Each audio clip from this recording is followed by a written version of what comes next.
Júpiter e Saturno. Me sinto meio perdido. Meu nome é Sérgio Seixas, do Grupo Terra de Rudá, e também do aplicativo 639 de relacionamentos afetivos. Tá? Quem quiser conhecer, entrar no Instagram, 639app. Hoje quero falar sobre um assunto de extremada importância, que é sobre o eixo, o prumo, né? Tenho atendido na minha clínica já há bastante tempo, há alguns anos, pessoas que ainda não encaixaram nelas mesmas, pessoas que ainda não são o próprio número, sabe? Quando você está vestindo uma roupa que é muito mais larga, muito mais apertada, e na maioria das vezes, uma roupa bem mais apertada. E aí tem, evidente, tem astrologia dármica, né? Tem o mapa dármico que ajuda enormemente, né, nesse prumo. Mas eu queria falar de algumas outras coisas que a própria astrologia dármica ela contempla, que é muito importante. Antes eu quero lembrar que quem quiser saber informações sobre o retiro de junho, que parece que eu soube essa semana que abriu uma vaga, fala com a Rosa no DDD 21 985058500 no WhatsApp, a respeito do retiro também de outubro no mesmo endereço, né? DDD 21 985058500, e quem quiser participar dos grupos gratuitos do WhatsApp, do Tornar-se Presente, que é um trabalho profundo, sensível, compartilhado gratuitamente, também falar com a Rosa no WhatsApp 21 985058500. Hoje o assunto ele é muito importante porque fala de uma coisa comum a muita gente. Por exemplo, pessoas que não estão felizes no trabalho há muitos anos, mas que tocam a vida, quem sabe um dia se aposentam, ou quem sabe um dia são demitidos e encontram uma outra coisa melhor, fizeram uma profissão porque foi uma influência da família, né, do pai ou da mãe, algo assim. Tem gente que também tem relações afetivas, casamentos, encontros de longa data, 15, 20, 30 anos, e que não se sentem felizes, mas não se sentem fortalecidos para poder fazer uma transformação, nem têm ferramentas para ressignificar a relação, tampouco força para se separar. Às vezes se separam e acabam não dando conta, né, vamos dizer assim. Então, a gente tem a relação com o dinheiro, a relação com o trabalho, a relação com o afeto, a relação com o próprio prazer, com o próprio corpo. Quando eu analiso a nossa história de milênios, né, de muitos séculos, e eu vejo que as pessoas ainda estão muito perdidas, perdidas delas mesmas. E aí o que cabe algum entretenimento, algum lazer, algum prazer, alguma distração, alguma coisa, porque ninguém é de ferro. Mas não é isso que a gente veio fazer aqui, né? A gente não veio aqui para se distrair, para curtir, para ter prazer apenas, mas sim realizar algo. Esse realizar algo significa a gente ir ao encontro da nossa própria essência, da nossa própria alma, da nossa própria substância, e a gente aperfeiçoar, amadurecer, crescer, desenvolver, acabar ascendendo a outras dimensões. Isso já falei inúmeras vezes, né? Mas hoje eu queria dar um olhar assim um pouco mais focal em 3 pontos específicos, né? Que eu sinto que há uma falta da pessoa conseguir sustentar, né, com foco, disciplina, paciência, aquilo que é um tesouro para a própria pessoa. Evidente que o mapa astral, né, e o mapa dármico, o sistema da arqueoastrologia, entrega de bandeja todas essas referências necessárias, né?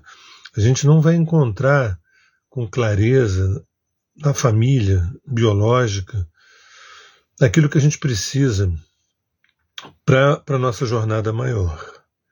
Né? A nossa família, a nossa chegada, a nossa primeira escola, né, que é a família, na astrologia vista como Sol, Lua, Mercúrio, Vênus e Marte. Sol representando simbolicamente a figura paterna e a Lua materna. Então, a nossa família é como se fosse uma família de 5, né? 3 filhos, Mercúrio, Vênus e Marte, e o pai, a mãe, Sol e Lua. Mas quando a gente entra Júpiter, Saturno, Urano, Netuno e Plutão, é uma espécie de segunda família. E eu queria trazer assim as demandas de Júpiter e Saturno para essa nova etapa, que é uma etapa que ela começa a se insinuar a partir dos 40. Não é à toa que a matemática psíquica, a arquitetura anímica, mostra que entre os 37 e 42 anos alguma coisa acontece na nossa vida, algum vaso trinca, algum vaso quebra, alguma coisa se modifica. As pessoas erroneamente ficam falando que é a crise dos 40, estou ficando velho, mas na verdade é quando a gente vê uma confluência de principalmente 3 aspectos, que é o Plutão quadrado Plutão, Netuno quadratura Netuno e Urano oposição Urano. Isso é para todo mundo. E que temas como profissão, né? Profissão, casamento, relação com grana, com prazer, sexualidade, família, isso tudo passa por uma espécie de um rolo compressor, salvo exceções, salvo pessoas que vinham surpreendentemente muito bem, aos 30 e poucos, 30 e tantos, bem eu me refiro com elas mesmas, né? E aí quando chega nessa virada dos 40, não acontece essa grande transformação. Mas para a maioria dos mortais, sim. E aí, o que acontece para muita gente é tentar largar o que está ruim ou aguentar o que está ruim. Às vezes, largar o que está ruim significa não sei para onde eu vou, não sei o que eu vou fazer, é bobagem. Outro desespero é tão grande, porque a dor é tão grande, a insatisfação é tão grande, que a pessoa chuta o pau da barraca e aí depois vamos ver como é que fica. Deus é grande. Ou seja, essa é uma história de orfandade. É difícil assumir isso, né? Por mais que alguns de nós tenhamos pais e mães presentes, vivos ou presentes ao longo da vida, ainda assim eu detecto na clínica, depois de 44 anos de uma vida intensa na clínica, eu detecto um diagnóstico muito simples, que é uma orfandade ontológica. Esse é o primeiro dos 3 graus que eu queria abordar. O primeiro é a nossa orfandade ontológica. Tá? A nossa orfandade ontológica. Salvo exceções, eu estou me referindo para um grupo modesto de praticamente 8 bilhões de pessoas que sofrem de uma orfandade ontológica. Depois tem outras orfandades orfandade cósmica, enfim, mas orfandade ontológica, para quem não sabe o que é a palavra ontologia ou ontológica, significa o que diz respeito ao ser, o que diz respeito à essência, ao ser, aquilo que é da ordem do ser, né? Ou seja, aquilo que passa ao largo do ego, da personalidade, vamos dizer assim. Então, nesse Júpiter e Saturno, né, que vão criar essa família de Urano, Netuno e Plutão, que é essa segunda família, né, Júpiter, Saturno, Júpiter como pai, Saturno como mãe, Júpiter é uma oitava do Sol, Saturno é uma oitava da Lua, né, mostram que é muito importante a gente ter 3 pilares fundamentais. Fico até pensando, puxa, falar disso depois de 6, 7, 8 mil anos de civilização, eu acho que o que vai ser dito aqui, eu acho uma revolução, embora muitos, no alto de seu narcisismo, possam dizer, isso daí eu já sabia, isso eu estou cansado de saber. Lembrando que está cansado de saber e não transformar a própria vida, então a pessoa não está cansada de saber, a pessoa não sabe nada. A pessoa conhece, mas não sabe. Quando eu tenho a cara de pau de dizer que o que eu vou falar aqui são instâncias revolucionárias, é porque eu sei do que eu estou dizendo. Eu trabalho numa clínica com milhares e milhares e milhares, eu não sei, milhares de clientes, de pacientes que eu vejo majoritariamente uma experiência das pessoas estarem um pouco perdidas, ou muito perdidas, ou meio perdidas, né? Então, o que é essa orfandade ontológica? É quando a gente acaba cruzando no caminho com os nossos pais ontológicos, que são referências, né? Referências fundamentais para o nosso crescimento na segunda etapa da vida, né? É bom lembrar que os pais biológicos, eles não dão conta de tudo, não dão conta disso, e até agora, até onde a gente conseguiu chegar, os nossos pais biológicos, eles não têm a estatura nem a função de apontar o Dharma, ou inspirar, ou acolher, ou nutrir, ou referenciar o Dharma dos filhos. Nossos pais também não tiveram tantas condições assim. Então a gente entrega o que a gente tem, a gente oferece o que a gente tem. E a nossa forma de amar é uma forma muito singular. Cada um tem um jeito próprio, cada um tem uma espécie de incompetência, vamos dizer assim, singular de cada um, ou competência, digamos assim. E a gente muitas vezes reclama, né, do afeto que eu queria deveria ser outro, o amor que eu queria deveria ser outro, né? Mas quase que a pessoa diz o pai que eu gostaria deveria ser outro, a mãe também deveria ser outra. E a gente não sabe o que está dizendo, é como se dissesse assim, puxa, eu estou necessitando de um segundo pai, de uma segunda mãe, que eles são da ordem da ontologia, da ordem do ontológico, da ordem da essência. Isso, às vezes, a gente busca e encontra, outras vezes a gente não busca e encontra, né? São referências que muitas vezes são referências com pessoas ligadas à área da cultura, da filosofia, do pensamento, da espiritualidade, né, da área do comportamento humano, que a gente se espelha. Só que tem aí uma graduação importante. Uma coisa é a gente gostar de um artista, de um pensador, de um filósofo, de uma pessoa pública muito legal. A gente gosta. Não é disso que eu estou falando.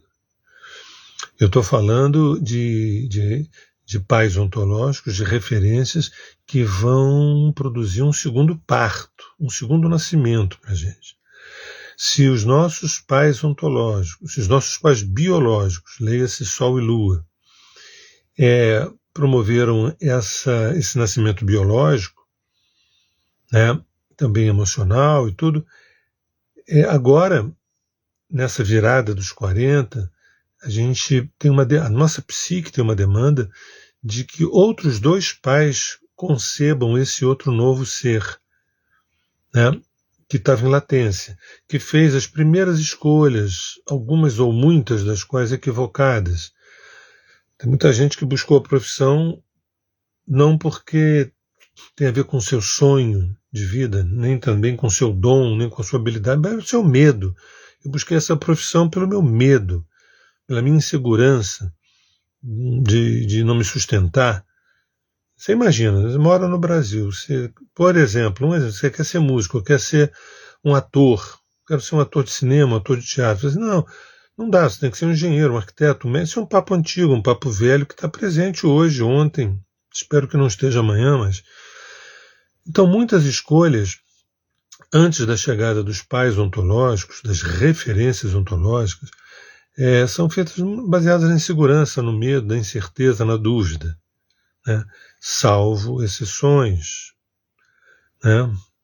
Que as pessoas acabam... Eu estou abrindo um leque, eu estou falando de escolhas afetivas, casamentos, né? Escolhas profissionais, né? Questões financeiras. Tudo isso, né? A própria escolha espiritual ou escolha da religião, né? Até os 40 anos dá a impressão de que a gente está reagindo a estruturas mais antigas. E eu posso, nesse momento, parar na referência de pai e mãe, ou da família biológica. Mas o tema da nossa fala aqui é Júpiter e Saturno, me sinto meio perdido. Esse me sinto meio perdido eu ouço diariamente, né? E mesmo pessoas que estão tendo algum prazer na questão profissional, na questão afetiva, ainda assim elas sentem que falta alguma coisa, né? Então, essas referências ontológicas, esses pais ontológicos, que são pessoas vivas ou mortas, tá? Vivas ou mortas, que a gente precisa devorar, comer, degustar, saborear, dormir com essas pessoas, almoçar com elas, jantar com elas, dormir com elas, viver com essas pessoas dentro da gente, no nosso imaginário. Pessoas que são inspirações de construção, de edificação. Pessoas que eu vejo e falo assim, puxa, elas, sabe aquela frase, né? Puxa, eu gostaria de ser, você sou eu amanhã, eu gostaria que você fosse eu amanhã. Isso é muito bonito. Quando a gente vai fazer, por exemplo, uma escola de belas artes, e que a gente tem um modelo vivo, e a gente fica ali tentando reproduzir o modelo vivo, mas para um dia não precisar mais de modelo vivo nenhum, a gente poder criar os nossos próprios modelos, a nossa própria vida. Mas a gente, no primeiro modelo de pais biológicos, muitos de nós tentamos seguir pai e mãe, né? Até o momento que a gente percebe que eles estão tão perdidos quanto a gente. E ainda assim tem muita gente que não percebe isso. Não percebe isso. Não percebe que aquele casamento dos pais aparentemente feliz não foi nada feliz. Então, existe um me engana que eu gosto, assim, constitucional. Um me engana que eu gosto. Muitas vezes você está ali naquela família, a família é uma família disfuncional, mas de repente a gente pensa que todas as famílias são disfuncionais e aí a tua família passa a ser normal. Quando, na verdade, a gente chegou até onde deu conta de chegar. O pai, a mãe, os avós e tudo. Eu preciso de um novo nascimento. Eu preciso de novos nascimentos. Eu preciso de parteiros, eu preciso de um pai e de uma mãe que inoculem essa nova gravidez. Evidentemente que num dado momento eu vou perceber lá na frente que eu sou esse pai, que eu sou essa mãe, que eu sou essa inoculação, que eu sou essa gravidez e que eu sou esse obstetra, eu sou esse parteiro, eu sou essa parteira. É para lá que nós vamos.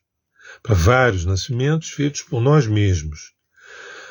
Mas, via de regra, e eu falo isso baseado numa clínica, não estou citando fonte bibliográfica nenhuma aqui, estou falando de uma clínica densa, de, 10 mil pessoas ao longo de 44 anos. Estou falando 10 mil, podia falar 12, podia falar 8, isso já não faz muita diferença.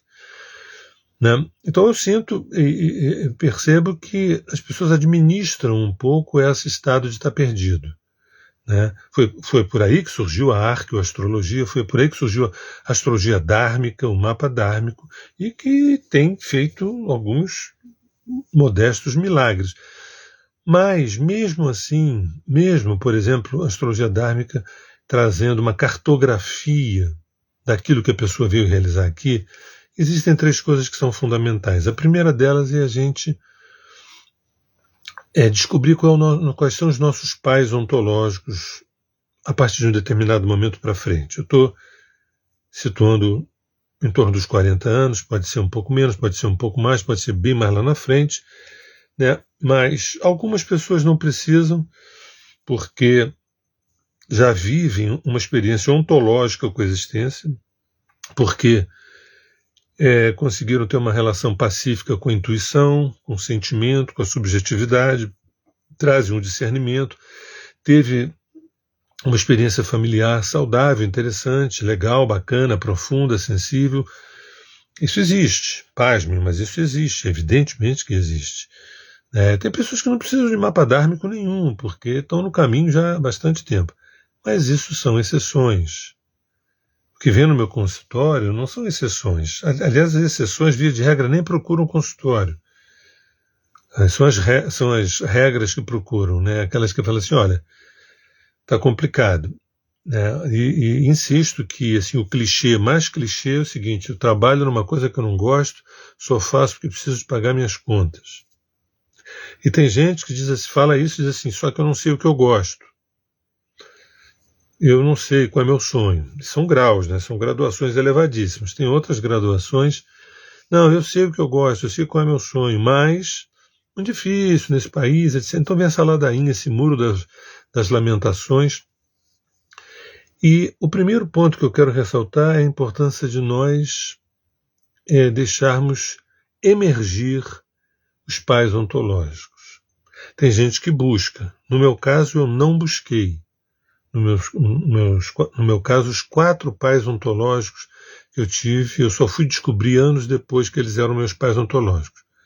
Porque no meu imaginário, eles me pegaram, pessoas que eu nunca conheci, algumas das quais mortas e outras vivas, né, que me pegaram pela mão e falaram, vai que é por aí, vai que é por aí, vai que é por aí. Enquanto eu tinha uma série de oposições de que meu caminho tinha tudo para dar errado.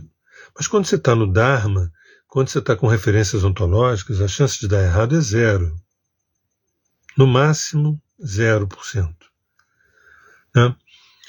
Então, insisto que referências, né, e pais ontológicos não são pessoas que eu goste apenas. São pessoas sem as quais eu não sei como seria a minha vida. Até o momento que você solta a mão dessas pessoas.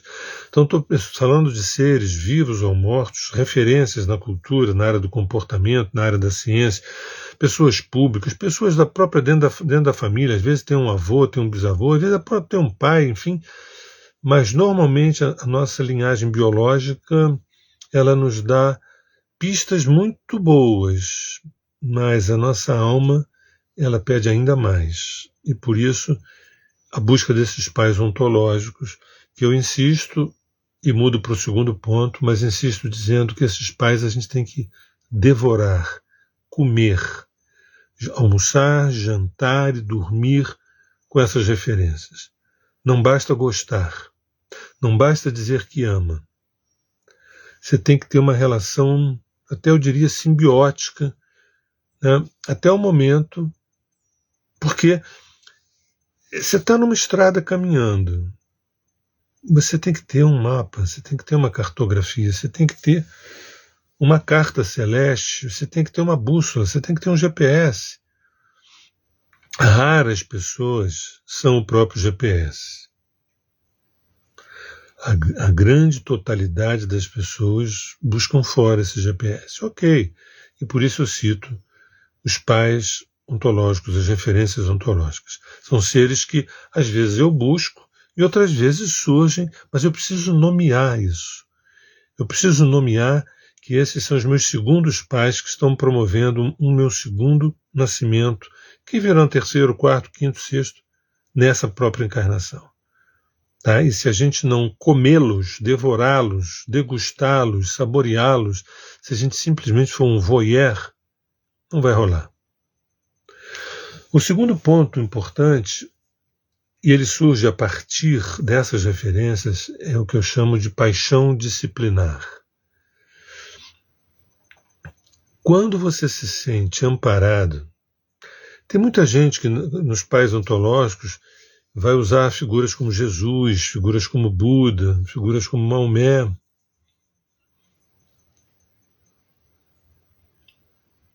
Tem um problema aí. Tem um problema. Tem um problema. Tem muitos problemas. Eu só vou citar um. Essas pessoas no nosso imaginário são pessoas perfeitas. E os pais ontológicos não são perfeitos. Eles fazem um upgrade, eles inspiram uma oitava, mas quando alguém quer falar de Jesus, ou de Buda, ou de Maomé, estão falando como se estivesse falando de Deus encarnado. E aí fica difícil. Esse é um enorme problema.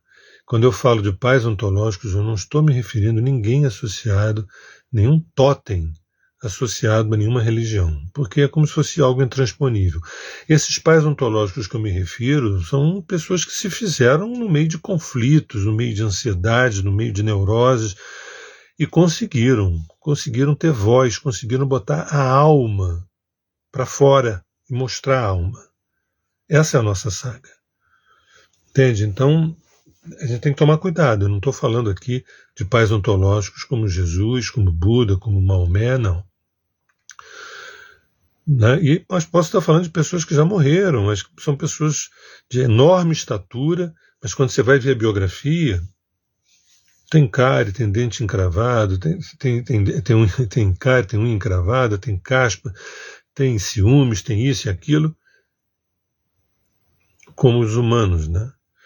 Mas o segundo é a paixão disciplinar. A paixão disciplinar, ela advém do fato da gente estar bem referenciado. Quando você fala assim, gente, é possível, eu encontrei uma, duas, três, quatro referências, ou uma só, que nutre a minha alma. Nutre a minha alma. Eu estou me reparindo a partir dessa referência.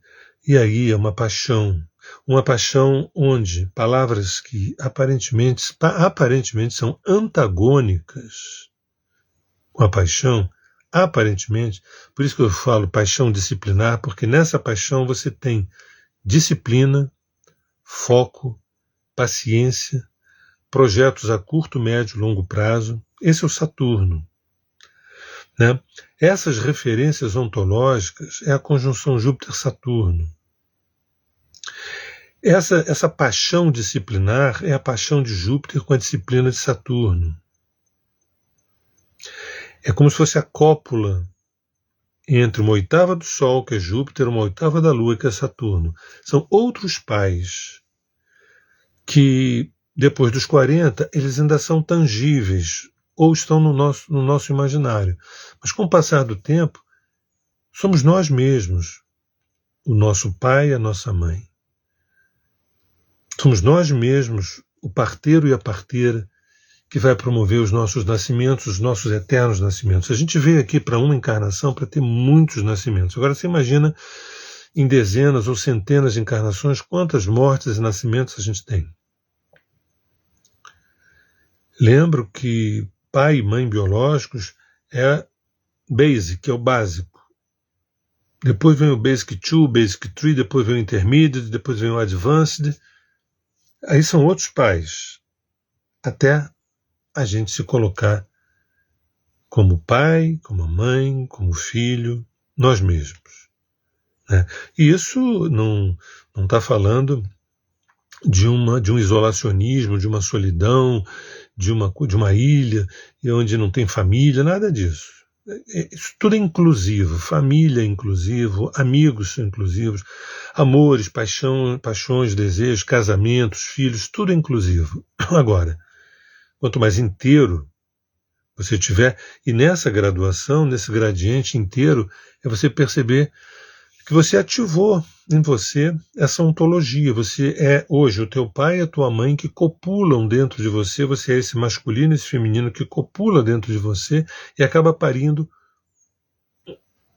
um outro nascimento. Em oitavas, em oitavas, em oitavas, em oitavas acima. Então a paixão disciplinar, ela vem a partir da gente se sentir referenciado. Sabe quando a gente está querendo estudar alguma coisa e não encontra um professor à altura da nossa fome, da nossa paixão, do nosso desejo? Pois é, quando surgem essas referências ontológicas, que a gente adoraria ficar 24 horas fazendo o curso com aquela pessoa, às vezes até a gente se apaixona, faz um processo transferencial com aquela pessoa, então a gente quer devorar ou ser devorado, porque isso é lindo, isso é maravilhoso, né? Porque lá na frente vai haver o processo de diferenciação, o processo de separação, né? Porque é isso e é isso, é isso e é isso, quer dizer, é a união e depois a entrega, o soltar. Então, paixão disciplinar. É provável que vocês nunca tenham ouvido essa expressão paixão disciplinar, porque parece que elas são chocantes, mas a paixão desse Sol chamado Júpiter e o disciplinar dessa Lua chamada Saturno. Né? Então, uma paixão onde naturalmente, a paixão de realizar algo, realizar uma profissão, realizar um caminho, realizar um encontro espiritual, realizar uma iluminação, realizar a construção de uma família bastante luminosa, bastante inteira, bastante transparente, bastante verdadeira, entendeu? E aí, disciplina, foco, paciência é mole. É mole. Eu vejo as pessoas brigando com a palavra disciplina. Sabe por quê? Porque não tem paixão. Sabe por que não tem paixão? Porque não tem referências que estimulem a isso. É chato ficar pedindo disciplina para os outros, quando na verdade, assim, disciplina, tá? Você não gostaria de se formar nessa cadeira, nessa matéria? O mínimo que você precisa de disciplina. Eu sei, cara, eu sei, mas pô, tá um saco isso. Agora inverte, você está apaixonadíssimo, né? Normalmente, é interessante, né? Quando a gente pega a área das exatas e a área das humanas. Tem gente que tem um perfil exato para áreas para as exatas. Tem um perfil exato para as exatas. Ótimo. Adoro matemática, adoro engenharia, né? E então, isso é maravilhoso, isso é maravilhoso. Mas muita gente não tem nada a ver com exatas, tem a ver totalmente com humanas, mas isso não vai dar grana, isso não vai me sustentar, não sei o quê. Agora, repara, via de regra, uma pessoa que escolhe essa área de humanas, vamos colocar, digamos, a música, né, o teatro, ou o cinema, ou as artes plásticas, por exemplo, ou a dança, a pessoa tem que ter uma enorme paixão disciplinar e referências muito, muito ontológicas, muito essenciais. Porque um engenheiro que trabalha meia boca, sem muita paixão, trabalha ali no piloto automático, alguém que está na área das exatas, mas que faz assim aquele feijão com arroz, vai estar com seu dinheiro ali, vai estar com seu emprego, vai estar alguém da área humana que faz a mesma coisa, não vai ficar mingo debaixo da ponte. Um ator que tiver meia paixão, um artista plástico que estiver empurrando com a barriga, como se fosse um funcionário público, né? Um músico que não tivesse a disciplina movida pela paixão daquilo, vai morrer à míngua. Vai depender da família a vida inteira.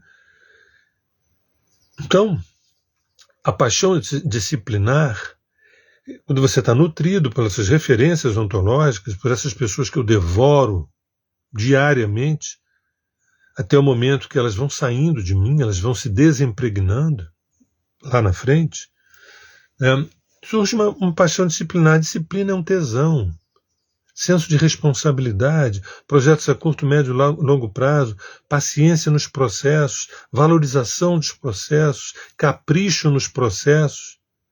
Quando alguém fica aconselhando a gente fazer isso, parece um porre.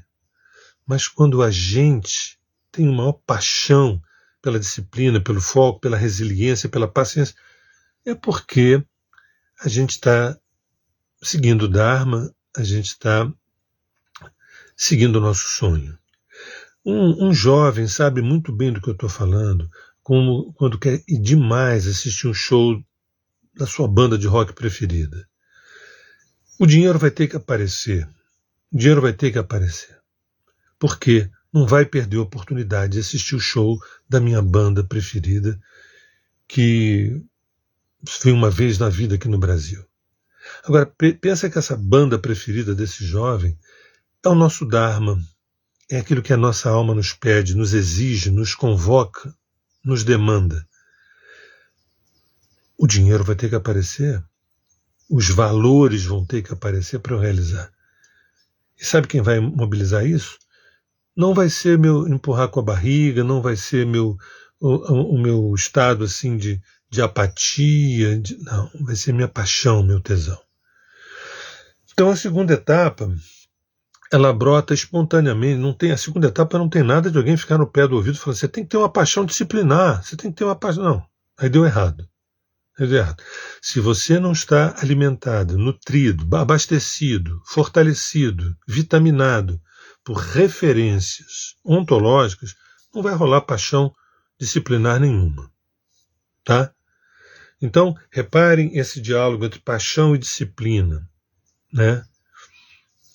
entre referências ontológicas, que são referências essenciais que vão preparar na astrologia o nascimento de Urano, Netuno e Plutão. Né?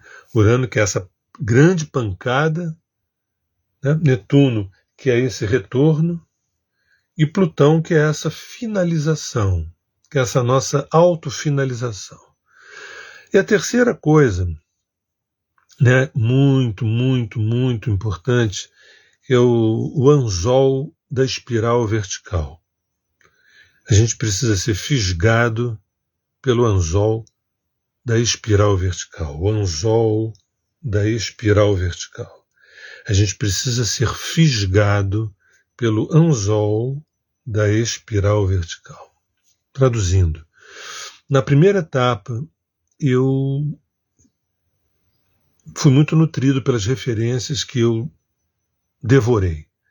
Na segunda etapa, eu percebi que surgiu dentro de mim uma paixão cheia de disciplina, de responsabilidade, de foco, de paciência, de construção, de edificação e de valorização dos processos. Ainda que meu ego desejasse resultados a curto prazo, a minha alma sabia que era para médio ou, quem sabe, longo prazo. Mas na terceira etapa, faz com que tudo isso seja fisgado por um processo de elevação, por algo maior, por uma força ígnea, vertical. Estou falando da espiritualidade, não estou falando de religião, estou falando de espiritualidade.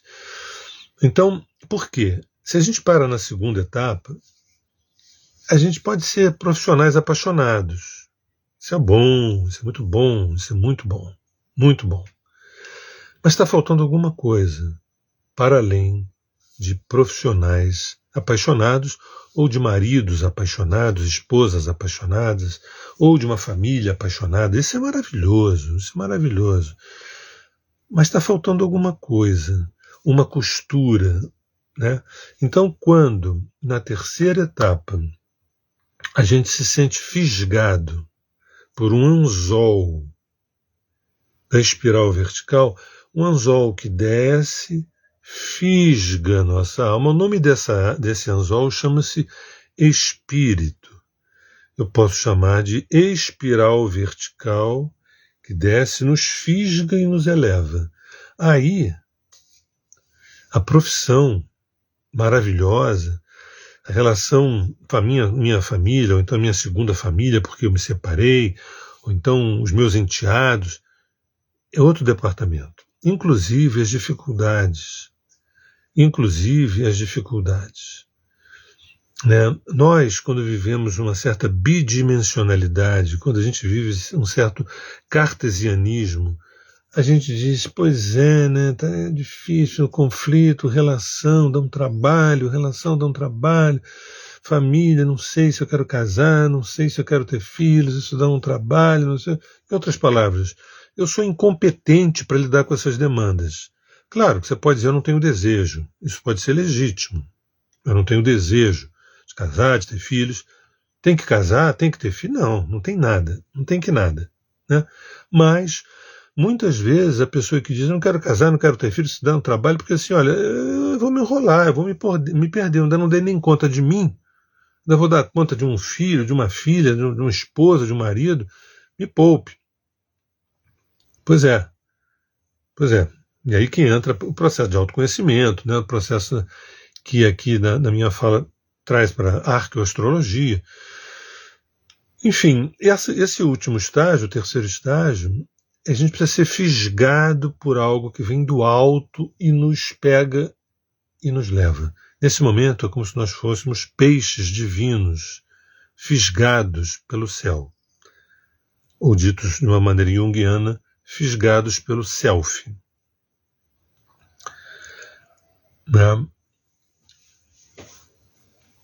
Se a gente não tem essa terceira etapa, a gente já conquistou muita coisa. Se a gente não tem essa terceira etapa, a gente já conquistou muita coisa. Porque estamos vibrando com a profissão, estamos vibrando na família, estamos vibrando com os amigos, estamos bem. Mas organicamente não sabe que tem um céu acima da nossa cabeça. Teoricamente a gente sabe, tecnicamente a gente sabe. Fala inclusive de santos, arcanjos, querubins, fala de extraterrestre, fala de tudo isso. Mas a gente não vibra essa verticalidade. A terceira etapa é a que promove a imortalidade dentro da nossa efemeridade. A terceira etapa é a que provoca a imortalidade, a que gera a imortalidade dentro da nossa mortalidade. Até a segunda etapa, a paixão disciplinar, a vida ficou muito legal. Mas falta alguma coisa. Falta eu fazer as pazes com a minha imortalidade.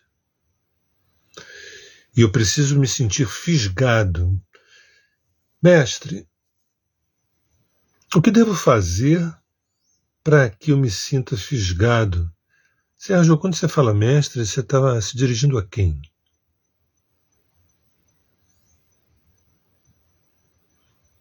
Eu estou me dirigindo a um ser muito específico, chamado vida. Tá? Eu tenho e tive muitos mestres, né, encarnados e tudo mais, grandes referências, 4 pais ontológicos, várias outras referências, mas o grande mestre para mim é a vida. A vida traz tudo, a vida traz tudo. Traz a verticalidade, traz a horizontalidade. Ah, Sérgio, pô, legal, isso é bonito que você falou aí, mas eu não sei, como diz você, Sérgio, eu não sei ordenhar a vida. Para mim a vida está cheia de injustiças, violências, crueldades, misérias e coisas boas, bacanas e tudo mais. Eu, no meu mundo moral e dual, eu não acho que a vida seja essa mestra, não. Pois é. Então aí temos aí uma reprovação na escola. Né? Saiba que a vida, não estou falando do mundo, o mundo é outra história. Tá? O mundo é um galho, um pequeno galho de uma enorme árvore chamada vida. A vida sempre existiu, o mundo começou ontem e acabará amanhã. Né? O mundo ele tem uma função. Né? A vida é um único ser que existe. A vida é um único ser que existe. Que a gente adora dar nomes a esse ser. Né? E quando eu olho para cima, olho para os lados, olho para dentro, olho para baixo, eu falo, puxa, mestre ou mestra, como fazer para ser fisgado? Eu estou disponível? Eu aumentei o meu QI emocional, eu aumentei o meu QI espiritual, eu sou inteligente espiritualmente ou eu sou um carente religiosamente? O meu QI espiritual é capaz de perceber se eu estou sendo fisgado ou eu sou fisgado e não percebo e a coisa se perde.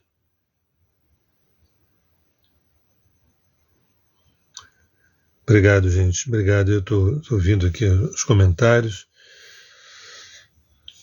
Isso, eu acho que esse vídeo, realmente eu acho que é um dos mais importantes, porque eu estou falando de experiência prática. São 44 anos de clínica. E a frase, eu estou meio perdido, eu estou totalmente perdido, eu estou um pouco perdido. Eu estou achado, mas na verdade não está muito achado não. Entendeu? E o que falta? Eu trouxe 3. Primeiro, é a gente deixar essa orfandade ontológica, aceitarmos a nossa filiação de pais ontológicos, de referências essenciais que a gente precisa devorar e comer. O segundo é perceber que, como consequência disso, virá uma paixão disciplinar. E o terceiro é a gente falar assim, olhar para cima, olhar para dentro e se colocar disponível para ser fisgado pelo anzol do espírito, que é uma espiral vertical que nos traz para cima, nos leva nos arrebata sem a gente precisar deixar o corpo, sem a gente precisar deixar até essa encarnação. Então, pergunto a você, e o que Júpiter e Saturno tem a ver com isso, gente? Né? Tem tudo, porque eu falei, para quem chegou agora e não assistiu o início da fala, eu falei que os nossos pais biológicos são muito representados pelo Sol, a Lua e Mercúrio, Vênus e Marte. A família dos 5, né, dos 3 filhos e do pai e da mãe, o pai Sol, a mãe Lua, Mercúrio, Vênus e Marte são os 3 irmãos. E agora a gente tem um pai oitavado, que é Júpiter, uma mãe oitavada, que é Saturno, e os 3 filhos, Urano, Netuno e Plutão, que são outras dimensões da consciência, outro nível de consciência. Falei também que em torno dos 40 anos que um pancadão acontece. Entre 37 e 42, tem um pancadão. A gente recebe pancadão ao longo da vida inteira. Né? Porque essa data de 37 a 42 ela é genérica para todos. Mas aí alguém está me vendo e fala assim, não, mas o meu pancadão foi aos 22, quando Plutão passou em cima do ascendente. O meu foi aos 49, quando o Saturno fez uma quadratura com a minha Lua. Pois é, aí são trânsitos pessoais. Eu estou falando de uma engrenagem que é genérica. Entendeu? Que é para todo mundo entre 37 e 42 anos, que é o Plutão quadrado Plutão, Netuno quadrado Netuno e Urano posição Urano. Mas, independente dos trânsitos, né, a gente tem tantos aspectos ardilosos que a gente às vezes até dribla o trânsito. A gente se finge de morto, se esconde debaixo da colcha. Quando passa o trânsito, assim, nossa, graças a Deus, não aconteceu nenhuma hecatombe. Quando você põe o pé para fora, passa o trem. Ué, mas passou um trem em cima de mim depois dos trânsitos? Pois é, tem de tudo, gente. Tem de tudo. Para quem tem uma clínica assim densa, você percebe pessoas que o horário de nascimento estava certo e os trânsitos bateram depois dos trânsitos.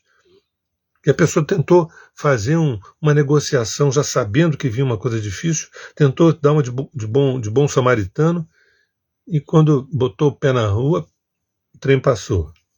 Agora, qual é o objetivo disso? É acordar a gente. Não tem aspecto ruim nem difícil que não seja com o objetivo de acordar a gente. Acordar para essa dinâmica.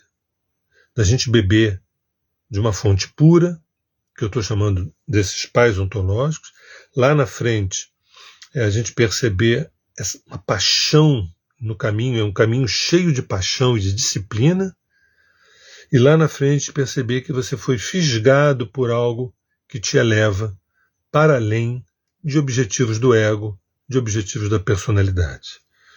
Né? Então, a função do Júpiter-Saturno é essa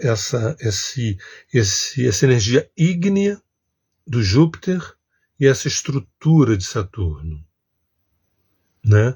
Essa paixão solar de Júpiter e a energia disciplinar, focal, né, processual de Saturno. A gente tem um lixo assim retumbante sobre Saturno aí nas redes sociais. Tá? Reparem que o que eu estou falando aqui é de uma pulsão saturnina estruturante. Disciplina, foco, paciência, resiliência, processos a curto, médio e longo prazo, né? Uma relação pacificada com a responsabilidade, com uma relação pacificada com o comprometimento, com o compromisso. Grandioso, Saturno é grandioso, esse Júpiter é grandioso. São pais que vão para além da corrente sanguínea. São pais ontológicos que preparam outras instâncias. Gente, eu vou parar por aí. Acho que fiquei feliz com essa explanação e eu queria que vocês ouvissem com muita calma e se vocês puderem compartilhar, porque isso é útil. Por que eu estou falando para compartilhar? Gozado que eu não costumo pedir para compartilhar. Claro que eu fico gratíssimo quando as pessoas compartilham ou dão um gostei, né, e tudo, ou se inscrevem no canal. Isso aí eu acho maravilhoso, mas eu não fico pedindo porque eu também acho chato para burro. Mas esse em especial,